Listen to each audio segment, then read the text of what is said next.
PM किसान योजना के करोड़ों लाभार्थी आजकल एक ही चिंता में हैं। सबके मन में एक बड़ा सवाल घूम रहा है कि क्या उन्हें अगली यानी 23वीं किस्त का पैसा मिलेगा। और यह चिंता उन किसानों को और भी ज़्यादा सता रही है जिनकी पिछली किस्त किसी भी वजह से उनके खाते में नहीं आ पाई थी। तो आज के वीडियो में हम जानेंगे कि अगर आपकी पिछली किस्त अटक गई थी तो क्या इसका मतलब है कि आगे भी पैसा नहीं मिलेगा। हम ये भी समझेंगे कि पैसा रुकने के असली कारण क्या है और कैसे आप ना सिर्फ अपनी अगली किस्त बल्कि रुकी हुई पुरानी किस्त भी एक साथ पा सकते हैं। तो इस वीडियो को अंत तक जरूर देखिएगा। नमस्कार, मैं स्मिता त्रिपाठी और आप देख रहे हैं अमर उजाला।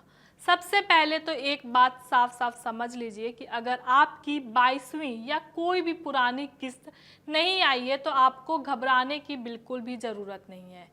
इसका यह मतलब कतई नहीं है कि आपको आगे की किस्त भी नहीं मिलेगी। पीएम किसान योजना के नियम बहुत साफ हैं। अक्सर होता ये है कि हमारी छोटी छोटी तकनीकी गलतियों की वजह से सरकारी पैसा हमारे खाते तक पहुंचते पहुंचते रुक जाता है। बस ज़रूरत है उन गलतियों को समय पर पहचानना और उन्हें ठीक करने की। जैसे ही आपकी जानकारी सही हो जाए आपके खाते में फिर से किस्त आना शुरू हो जाएगा।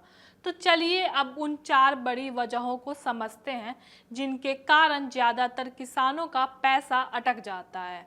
आप ध्यान से सुनिए और चेक कीजिए कि कहीं आपकी किस्त भी इन्हीं में से किसी एक कारण से तो नहीं रुकी है। सबसे पहला कारण है ई-केवाईसी का पूरा ना होना। सरकार के लिए यह जानना जरूरी है कि पैसा सही और जीवित लाभार्थी तक पहुंच रहा है। इसके लिए ई-केवाईसी अनिवार्य है। अगर आपने अभी तक इसे पूरा नहीं किया तो आपकी किस्त रुक सकती है। दूसरा कारण है लैंड सीडिंग का। इसका सीधा मतलब है कि आपके ज़मीन के दस्तावेज आपके पीएम किसान खाते के साथ वेरीफाइड और लिंक होने चाहिए। अगर स्टेटस में लैंड सीडिंग नो लिख कर आ रहा है तो पैसा अटकना तय है। तीसरा कारण है आधार लिंकिंग की समस्या। आपका बैंक खाता सिर्फ आधार से लिंक होना ही काफ़ी नहीं है, बल्कि उसमें डीबीटी यानी डायरेक्ट बेनिफिट ट्रांसफ़र का विकल्प भी चालू होना चाहिए। तभी सरकारी पैसा सीधे आपके खाते में आ पाएगा। और चौथा कारण है दस्तावेजों में नाम की गलती। कई बार हमारे आधार कार्ड में नाम की स्पेलिंग कुछ और होती है और बैंक खाते में कुछ और। एक अक्षर का भी फर्क होने पर सिस्टम पैसा रोक देता है। अब आते हैं सबसे बड़े सवाल पर, क्या आपको रुकी हुई 22वीं किस्त और आने वाली 23वीं किस्त का पैसा एक साथ मिल सकता है?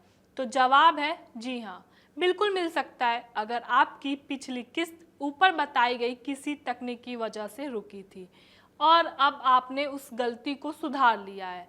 तो सरकार अक्सर अगली किस्त के साथ आपकी पुरानी रुकी हुई किस्त का पैसा भी भेज देती है। जब विभाग आपकी जानकारी का सत्यापन कर लेता है और आपको पात्र पाता है तो आपका बकाया पैसा जारी कर दिया जाता है। अब आप रुकी हुई किस्त पाने के लिए तुरंत ये काम कर लें।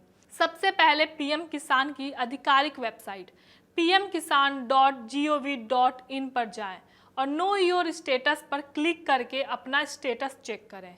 अगर स्टेटस में ई-केवाईसी या लैंड सीडिंग के आगे नो लिखा है तो तुरंत अपने नज़दीकी सीएससी केंद्र या कृषि कार्यालय जाकर इसे ठीक कराएं।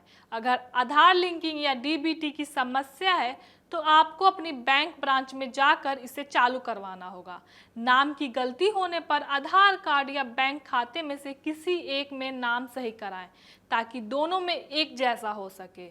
एक आखिरी और बहुत ज़रूरी बात, आजकल बहुत सारी अफवाहें भी चलती हैं। आप केवल आधिकारिक वेबसाइट और सरकार की घोषणा पर ही भरोसा करें। अपना आधार नंबर, बैंक खाता या ओटीपी कभी भी किसी अनजान व्यक्ति के साथ फ़ोन पर या मैसेज में साझा ना करें।